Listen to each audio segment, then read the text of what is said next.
Good morning. Chris, my husband, and I have owned and run Hunter's Helmsley Deli since 2008.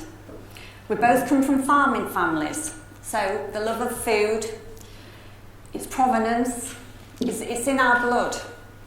It's vitally important to us that local farmers, producers and suppliers are supported, championed, and we always work with other local businesses when we can. Now, I'm not just saying this because I own Hunter's, but it's a very special place. As Bob said, we're celebrating 25 years this year, and there's not many shops that last that long without doing something right. And as soon as we saw it, we knew we wanted it. We're based in a beautiful Grade 2 listed building in the picturesque market town of Helmsley. It's based on the edge of the North York Moors, and we're very lucky that we have both local residents and a steady stream of tourists and day trippers.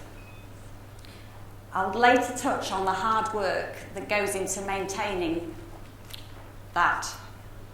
We both take a very active role in the running of the shop, and you'll often find us behind the counter.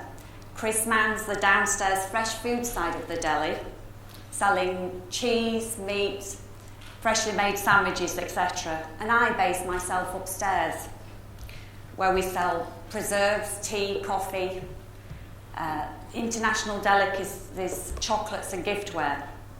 You see, it's not healthy for husband and wife to spend too much time together, and I guess Chris's choice of downstairs was because we sell the alcohol down there. Early on in our ownership, we realised we couldn't just rest on our laurels and hope that the reputation from previous years would carry us through. We needed to make sure we offered more than the average deli.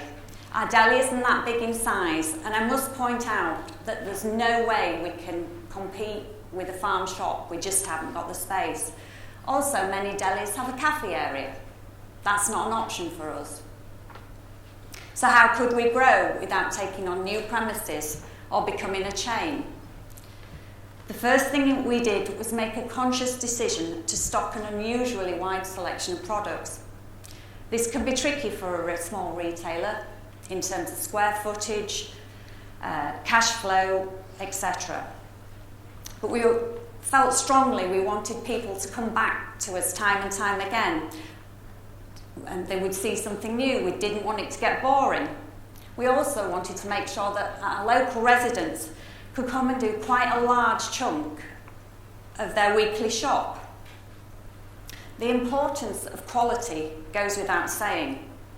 If people enjoy your products, they'll come back, they'll tell a friend, and in these modern days, they'll tweet about it. If they don't like what you're doing, they'll not only they'll tell 10 friends, they'll then put a scathing review online, and that's there every time you log on and put in your name. So we spent a lot of time trying to find the best products, whether it's visiting trade shows, producer events, or keeping an eye on the press, cookery programs, or just listening to our customers. As I both mentioned, we both come from farming backgrounds.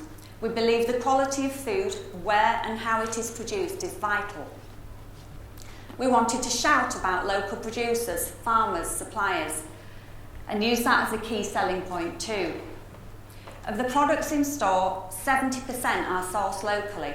Bread and cakes from local bakeries, cheeses from nearby dairies, and even some of the wine from Rydale vineyards, and of course local beers. The highest quality meats are sourced from local farms and cooked on the premises. Nothing beats the smell of freshly roasted meat. It's like Sunday lunch every day. We also introduced our own Hunter's range of condiments, produced near York using local ingredients. The range is growing all the time, but its introduction meant that the business could trade directly on its good name and the reputation for quality products, and so increase our profit margin. These have now become some of our top sellers. In fact, we have managed to increase profits quite substantially over the last year by generally rebalancing our range of profits and negotiating better, yet fair prices, credit terms with established suppliers. Never be afraid to negotiate. Providing customer service sounds so obvious, but it's amazing how many businesses do it so badly. We employ 9 full-time employees, and many of our employees have worked at the store for 10 years or more. People like the fact they see a familiar face. The recent budget announcement on the living wage wasn't something that has worried us as a business. We pay well above that. Your staff at your business, you get the wrong people and you get the wrong staff, people won't come back. Get it right and your staff will pay for themselves and then some. We want to make sure that everyone who steps into our shop gets a warm Yorkshire welcome. But we also want them to know they're going to be able to get advice, useful information and an insight on the products if they so wish. Our staff also share the same obvious passion and commitment to providing customers with the very best food and drink. Many of them have taken training courses on special areas of our range or business. We go out of our way to source unusual products or to help with specific requests. We stocked pomegranate molasses and za'atar and Moroccan spice a long time before they became known, because one of our customers asked for them. As well as offering a friendly and familiar face, we also introduced a loyalty card to reward people for their continued support. This has worked really well for us, and it's nice to be able to give something back to customers who are kind enough to keep shopping with us. As mentioned, we're not a big shop, and so we put some thought into how we could increase our customer base, given there's a limit to how many people can physically fit in the store. For several years, we formed a partnership with department store Fenwick and sold hampers and products in their York City Centre store at Christmas time, a great way of getting people to know your brand. Websites are also important. We have sold hampers online for delivery across the UK since 2010. However, in the last year, we totally revamped our website in terms of look and feel, but we also started selling our own label products and some of the best sellers on there too. Around 5 years ago, we wanted to improve our marketing.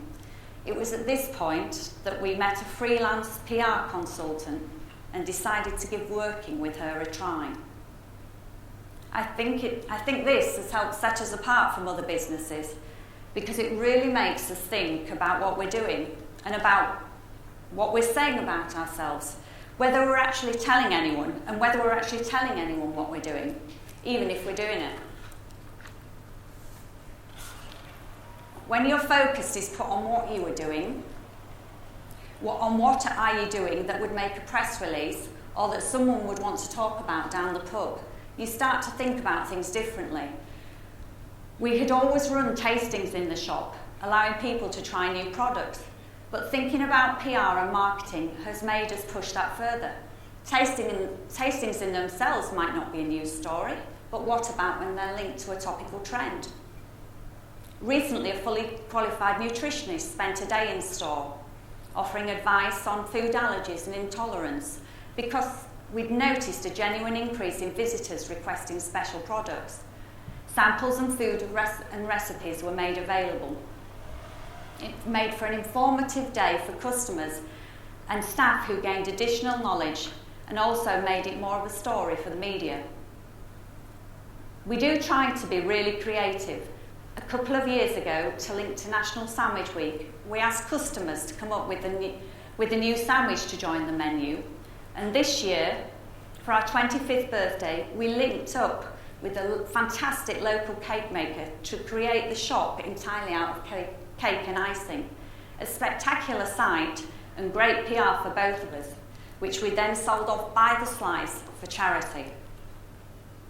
Now, one of our most successful marketing ideas was when we proactively approached two local producers, one of sloe gin and one of ice cream, and suggested they work together to produce the world's first sloe gin ice cream to be sold exclusively at Hunter's.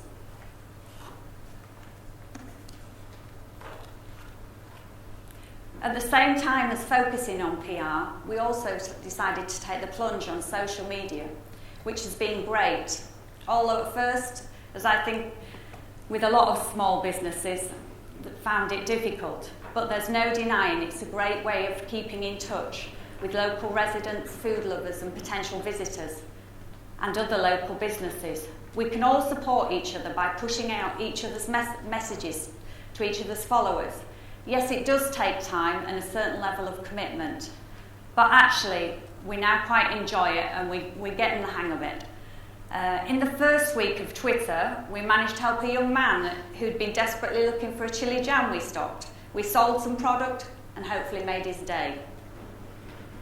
Our PR consultant encourages to enter lots of awards, and that's been great for us. It's a fantastic way of really having to analyse what you do. Why are you good enough to win? Being shortlisted or fingers crossed winning awards. This also supplies good news stories about your business and makes people think about you differently. It makes them take you seriously.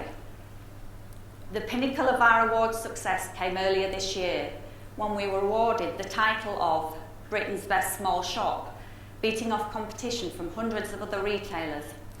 We were awarded the title at the House of Commons at an event run by the, excuse me whilst I say all this, all-party parliamentary small shops group and administered by the Independent Retailers Confederation. We were stunned and absolutely over the moon. From that followed media coverage galore, including a half page in the Daily Telegraph. Winning something like that makes all the hard work worthwhile.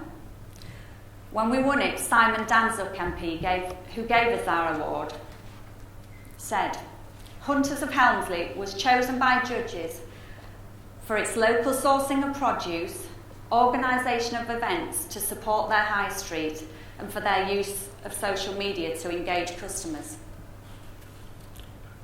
Certainly, the aspect of working together to organise events, to us, are a key part of our success, but not one that we can claim sole credit for.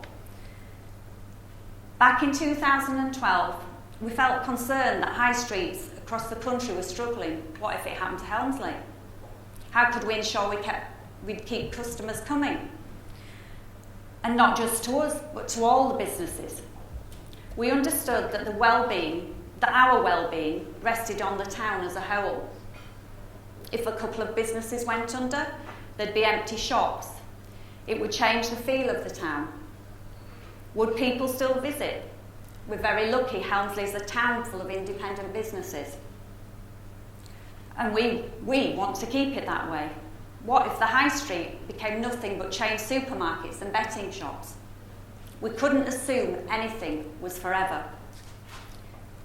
And so we instigated the forming of Helmsley in Business, HIB.